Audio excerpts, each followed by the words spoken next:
Words really do matter. Today, we're going to talk about the cultural impact of words, what's appropriate, and what possibly could be changed. Buckle your seatbelt and get ready for the podcast that will take you on a special journey designed to elevate and empower your cross cultural appreciation for communities around the world. Hello, I'm Carole Copeland Thomas. I'm your host of Conversations with Carole, the weekly show that connects culture with collaboration and community. Welcome aboard.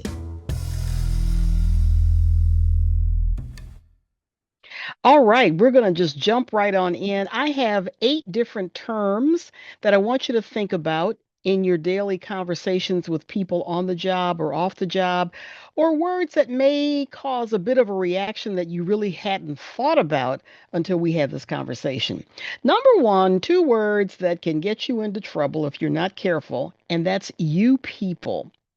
I know it is a collective word that is often used with a group or for a group, but if you are in a minority group or if you are in a group of Black people or Latino people or Asian people, it can sound derogatory. I'll never forget Ross Perot, he ran for governor, ran for president some 30 plus years ago, way before some of you were actually born. But I remember this got him into big hot water. He was an independent candidate and he continued to use the words, 2 words, you people, talking about the Black community. And every time he said that, just people's ears went up and their hair stood on top of their head or on the backs of their backs, and it was perceived in a negative way. So if I were you, I would not use those 2 words combined when you are referring to a neighborhood, a community, an ethnic group, a religious group, because it can be perceived negatively. Those are the 2 words, you people. Use another term, such as this diverse community or this multi generational organization, or other words that can describe what you're saying, but will keep you out of hot water. So I would refrain from using you people in that context. Number 2, people of color. You're saying, really? I thought that was okay. All right. Since we've had such an evolution, remember, this is a cultural conversation that we're having. We've had many words that have changed, that have become obsolete, that are archaic, and then some words that are in the know. And 3 of those words are people of color. Now, if you are very confident and you are understanding the dynamics of those 3 words, then go ahead and use it. There's nothing wrong with those 3 words. It is, but sometimes if you are on a slippery slope, you may want to choose other words that could be used. And number 3, I'll talk to you more about that. People of color, broad terminology for a diverse group, a ethnically diverse group of people, or a religiously diverse group of people, and it's used as a descriptor. So people of color is okay, but it can cause the kind of reaction, just like you people, if you're not careful. And I would suggest if you're not really confident about using that, or if you are not a person of color, if you are a white person, you may want to use some other terminologies. Now, I'm going to go to number 3 and give you a little history. And that's the word colored people. And I've heard people interchange people of color, not really understanding what that means, with colored people in the United States. The preferred terminology now is called BIPOC, BIPOC. And BIPOC, BIPOC means Black, Indigenous, people of color, meaning African Americans, meaning people who were here originally, our native people, Native Americans, Indigenous people is a preferred term now, and then people of color tacked on. When you say BIPOC, most people in this space will understand what you're talking about. Now, people of color, again, can be a slippery slope here in the US. Colored people, definitely a slippery slope. It is an obsolete term that referred to Black people, used to be called Negroes, um, 25, 35, 40 years ago and beyond, certainly 100 years ago. There are organizations, I understand, like the National Association for the Advancement of Colored People. They never changed their terms. So, yes, you're going to have those kind of groups who have stuck with the original language, and we perfectly accept that because most of the time you hear NAACP instead of it drawn out and said the National Association for the Advancement of Colored People. Now, we're talking US standards. If you're in South Africa, even to this day, there are conversations that talk about colored people because of the history of apartheid. You had obviously your whites, including your Afrikaners. You had colored people. Many of them were from South Asia, India, other parts of that region in the world, and so they were referred to as colored people, and also people who were of mixed ancestry were referred to, and even to this day are referred to as colored people. And then you had sub-Saharan Africans who were called Black people. So again, based on the country, you're going to have a different interpretation for colored people versus people of color. So again, I've just given you two examples, the US, where colored people is passe, don't use it, but in places like South Africa, you'll hear that kind of language. Now, I was there 15 years ago or so, and colored people was still being used. It probably is fading away for language associated with people who are of mixed ancestry, etc. But just in the US, that's a word those two words I would definitely shy away from using. All right. Number four is one word called articulate. Oh, you're so articulate. Oh, the young man who spoke and delivered that message, he was so articulate. If that person is of color, if they are Black or brown, that can be code words for that person has a more elegant speech pattern than the rest of the people who are Black or brown. That's how it's interpreted. Now, that may not be what you're meaning, but that's how it's interpreted.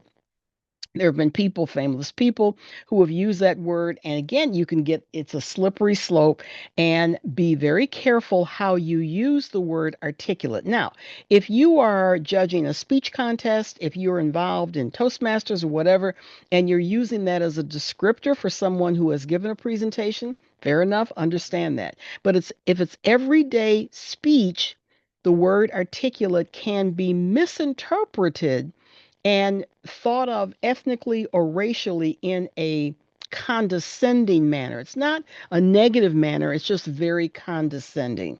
So choose another word that talks about how wonderful the person's speech was and how it resonated with you, and other words that can describe the message that you heard or the person who's speaking versus using articulate, particularly with Black and brown people. Number five, using phrases like poor communities or communities that are, and I'm sort of moving into number six as well, crime ridden communities. Again, very same code message. When people hear that, when people are having those kind of conversations, then it can be thought of in a negative light versus the robust richness of the neighborhoods that you're talking about. And that is opposed to, and I hear this on the news a lot, a tight knit community. Code words for predominantly white, not a lot of people of color. And again, when I look at number six, that I'm going to talk about a safe neighborhood. So I'm just telling you, these are code words. They can be interpreted in ways that you don't mean them to be interpreted, but nonetheless, the listener is hearing and they may react accordingly. So instead of, and again, the news says this a lot, especially if there's a horrible crime or a shooting or robberies in this tight knit neighborhood, those are code words for a white neighborhood. And, and a neighborhood that's crime ridden can be a code word for a black or brown community. So carefully think of other words that can describe the kind of neighborhood that you want to describe in a respectful, um, diplomatic way where you are showing respect to people who live in that neighborhood. Because what you do, particularly if you're talking about a poor neighborhood, you're saying everybody in that neighborhood is poor. And in my instance, what I know, the often case that's not the case. You'll have people who have live in very modest homes or they live in apartments and they have more money than you do. But so just judging the zip code can get you into trouble. So watch that kind of language. Now we move into number six, very, very similar, and that's dealing with someone who is in a safe neighborhood. Or if you're in the travel and tourism business, you will eliminate an entire neighborhood because your assumption is that neighborhood is crime ridden or that neighborhood isn't safe. So you don't want travelers or tourists or whatever to go in that neighborhood because of how it's been labeled. Now, I'm not saying people shouldn't be safe. I travel a lot. I travel alone a lot. I'm at night. I'm out at night if I'm going to an event. So I understand the importance of safety. I've got that. I understand that. But if it's described in a way that can marginalize a whole community, then you're incorrectly making those determinations and describing things, I think, in a very condescending way. So you can say something like, there have been instances in the past, or there have been recent incidences where we've had robberies or we've had some things to happen in XYZ neighborhood. So you may want to be careful, but otherwise, it's a rich, wonderful neighborhood with lots of great people. So you really have to sandwich that, giving credit and value where it should be credited, and then saying, yes, we've had some incidences, but I think if you watch yourself, if you take care of yourself, you're going to be fine. I believe in that kind of conversation where you're not lying. You don't want to put people in harm's way, but you also don't want to just totally relegate the entire neighborhood as being crime ridden and something that should be completely written off the map because of what your perceptions are or what maybe recently happened that is far and afield different than the experience of that particular neighborhood. Trying to be real with you. And then number seven talks about having an idyllic life.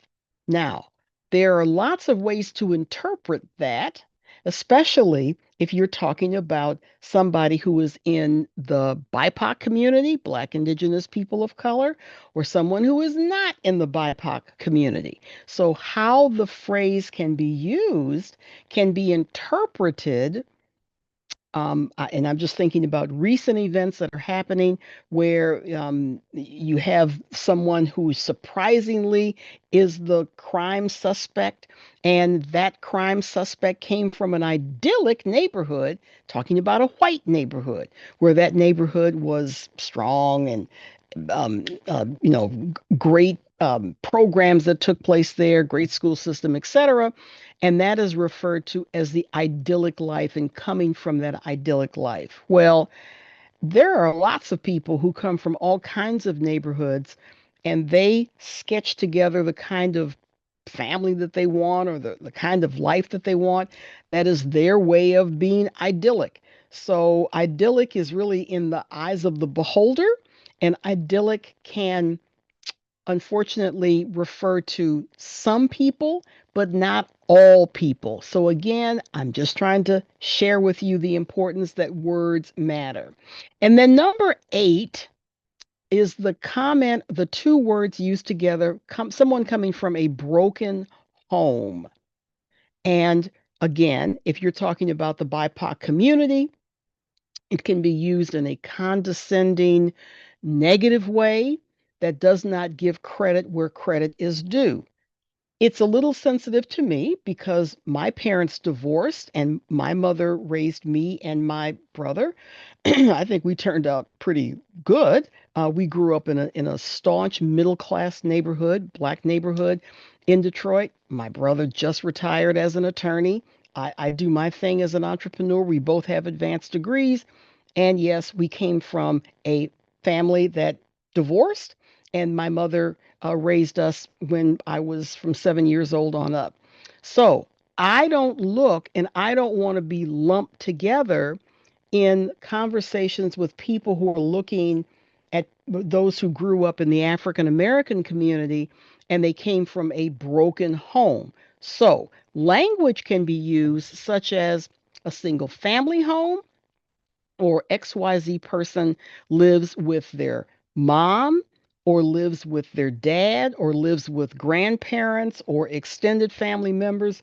So again, it's being more descriptive instead of just lumping everybody together in terms of a broken home. Now, the same thing can be true for any ethnic group, but again, just that terminology, it's stark, it can be painful for some individuals, and in many instances, it's not really that accurate. So, using more accurate language and descriptors will help you to advance the conversations that you're in, not get stuck in these words that can be toxic or radioactive, but putting you in a frame of reference where your conversations are more in alignment and can be more accepting with various groups that you're talking to. So, the 8 words or phrases include you people, stay away from that.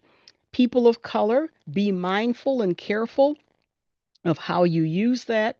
Number 3, colored people, which in the United States is passe, but not in South Africa, versus BIPOC, Black Indigenous people of color.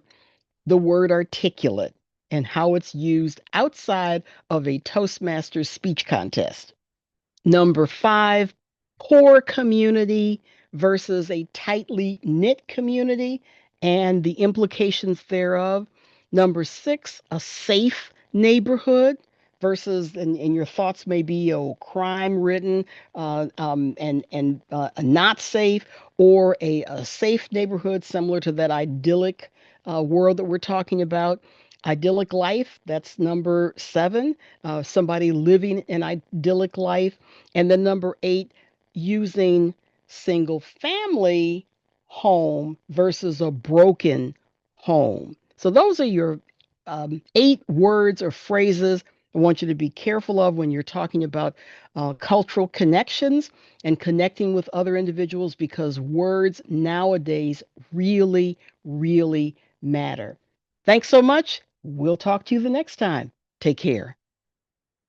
Thank you for listening to Conversations with Carole. Spread the word and tell friends and colleagues that this podcast is tailor-made for them. Make sure you subscribe, and we welcome your comments and reviews on your favorite podcast platform. Visit us at carolecopelandthomas.com and listen to all of the episodes and learn about my speaking services there. Thanks again, and we'll see you back next week for an exciting new show. See you soon.